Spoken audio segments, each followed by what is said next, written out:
Hey friends, welcome to Uttarakhand achiever. I hope आप लोग घर पे होंगे और सब सेफ होंगे। जैसे कि लास्ट क्लास में हमने पढ़ा था भाषा के बारे में, आज हम जानेंगे वर्ण विचार के बारे में।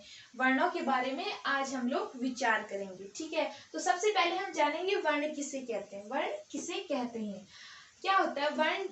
भाषा की सबसे छोटी इकाई होती है ध्वनि, और उन ध्वनियों को दर्शाने के लिए जिन चिन्हों का प्रयोग किया जाता है उन्हें हम क्या बोलते हैं? वर्ण कहते हैं। जैसे कि अ, आ, ई और ई, ठीक है। ये क्या है? आपके कुछ वर्ण हैं। ये अ, आ, ई, ये क्या है? ध्वनि निकल रही है हमारे मुंह से, और हमने इन चिन्हों का प्रयोग किया है उन ध्वनियों को दर्शाने के लिए। तो इन चिन्हों को हम क्या बोलते हैं? वर्ण कहते हैं, ठीक है। अब ये तो थी बात वर्ण की। अब आती है बात वर्णमाला किसे कहते हैं।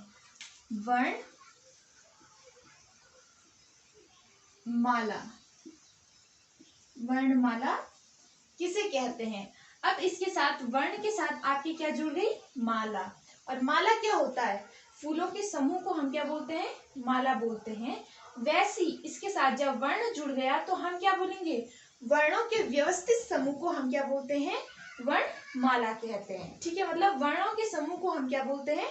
वर्णमाला कहते हैं, ठीक है। अब हम बात करते हैं कि मनुष्य ने वर्णों को गणना के आधार पर कितने भागों में बांटा, ठीक है। मनुष्य ने गणना के आधार पर वर्णों को दो भागों में बांटा है। एक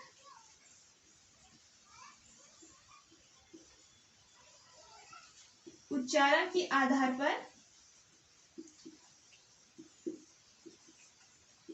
एक बांटा है उच्चारण के आधार पर, और एक बांटा है लेखन के आधार पर।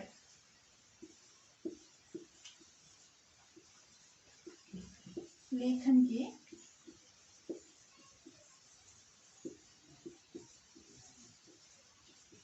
दो भागों में बांटा है, एक उच्चारण और एक लेखन। अब उच्चारण के आधार पर हमारे पास कुल 45 वर्ण है, ठीक है। जिसमें कि 10 स्वर हैं और 35 व्यंजन है, ठीक है। और लेखन के आधार पर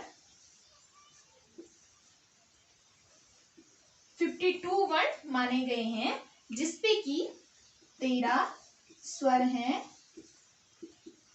35 व्यंजन हैं और 4 इसमें संयुक्त व्यंजन जुड़ जाते हैं, और 4 इसमें संयुक्त व्यंजन जुड़ जाते हैं। ये हमने वर्णों का विभाजन किसके आधार पर किया? गणना के आधार पर, ठीक है।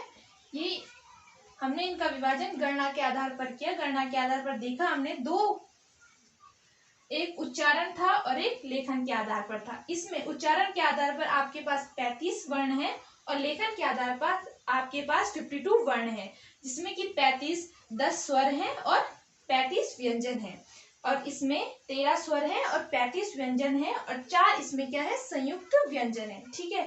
ये तो थी बात गणना के बारे में। अब बात करते हैं वर्ण के कितने भेद होते हैं। तो वर्ण के कितने भेद होते हैं? 2 भेद होते हैं, ठीक है।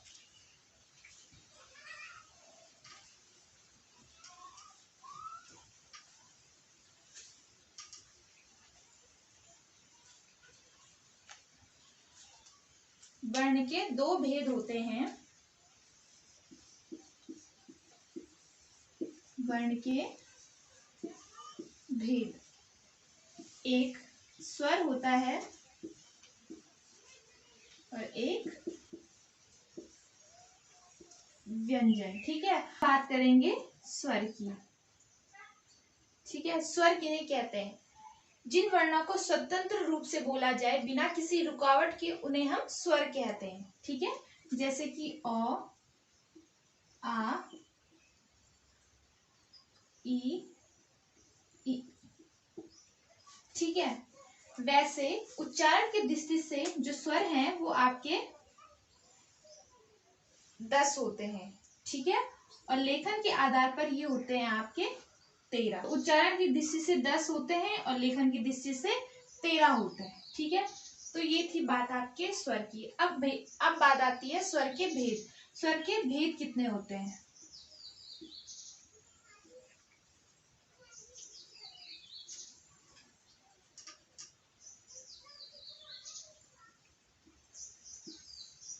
स्वर के भेद,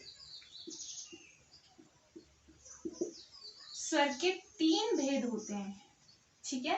पहला होता है आपका ह्रस्व, ह्रस्व स्वर। दूसरा होता है आपका दीर्घ स्वर और तीसरा होता है आपका प्लुत स्वर,